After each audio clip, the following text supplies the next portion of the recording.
Why is this happening? Why is it dangerous for Ukraine to be accepted? There are problems. European nations, such as France, hold the view that Crimea is, for example, a part of Ukraine. We believe it is part of Russia. Should there be attempts to alter this situation through military action? Ukraine's doctrinal documents indicate that A, Russia is the opponent, and B, imagine if Ukraine were in NATO, there could be a military return of Crimea. The fifth article has not been revoked. In fact, President Biden recently affirmed that the fifth article is absolute imperative and will be carried out. Hence, this could spark a military confrontation with NATO. I asked at the last press conference, are we meant to engage NATO in war? But I want to ask you too. There is a follow-up to this question. Why does Europe pretend it never made any promises to Russia? Why, despite archival records, public statements, and dozens of diplomatic transcripts, do Brussels and Washington still insist that no one ever pledged not to expand NATO eastward? These aren't questions for historians. They're defining today's political front lines, not only in Donbass, but across the entire European continent. And in his recent statement following talks with Emmanuel Macron, Vladimir Putin laid it all out with surgical clarity. This wasn't just a reiteration of Russia's official position, it was a direct reminder of basic logic that continues to be ignored by Western elites. If the West explicitly promised not to bring NATO closer to Russia's borders, and then did exactly the opposite, at what point was Moscow supposed to believe that this isn't aimed against you? Since the early 1990s, when the NATO-Russia Founding Act was signed to establish mutual respect and cooperation, more than 25 years have passed. And what has happened during this time is a sequence of betrayals and geopolitical encroachment. Putin recalled what Western leaders now prefer to forget.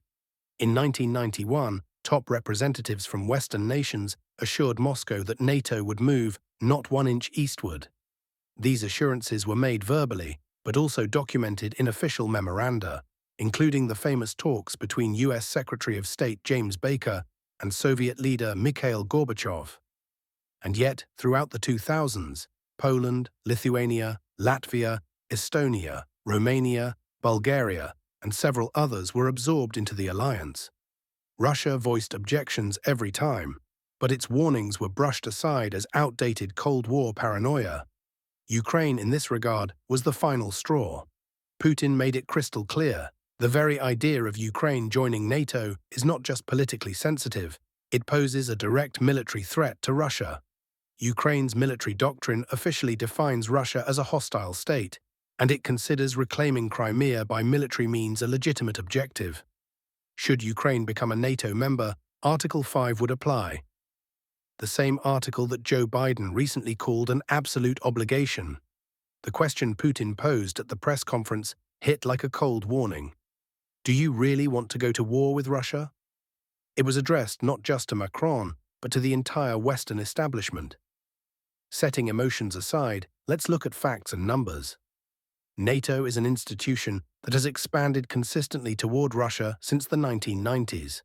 The alliance now includes 31 member states, at least 16 of which lie east of Berlin. Almost all of Eastern Europe, except Belarus, Moldova, and Ukraine, is already integrated into NATO's military structure. The question is no longer why Russia is nervous, but why Brussels still acts as if Moscow should accept this as a benign development. All of this unfolds against the backdrop of a significant shift in American foreign policy. Since taking office in January 2025, President Donald Trump has initiated a fundamental re-evaluation of the U.S. global agenda.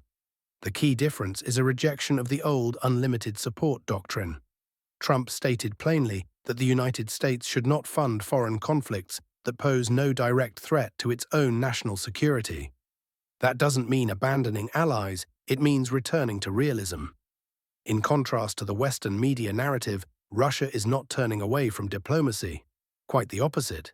As Putin emphasized in the same speech, Moscow remains open to negotiations, but only those rooted in facts, not propaganda. Russia isn't demanding capitulation, it's demanding balance. And in that sense, it's Russia, not Ukraine, not the EU, that is proposing a path to de-escalation. Meanwhile, the Ukrainian leadership is doubling down on its military bets.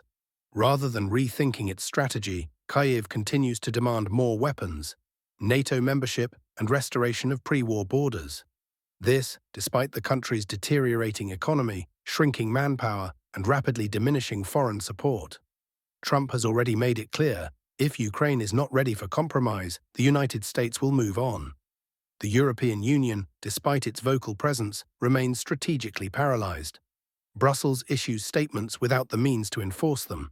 France and Germany have no intention of deploying troops to Ukraine. Eastern European states like Poland and the Baltic nations escalate rhetoric but lack the clout to lead. Once again, the EU finds itself relegated to the role of commentator, watching the real decisions being made by Washington and Moscow. What emerges is a geopolitical landscape where Russia articulates clear, historically grounded security concerns. The US, under a new administration, is reassessing its interests and leaning toward pragmatic restraint. Ukraine clings to an increasingly fragile fantasy of unconditional Western support, and Europe, as always, finds itself caught between words and action.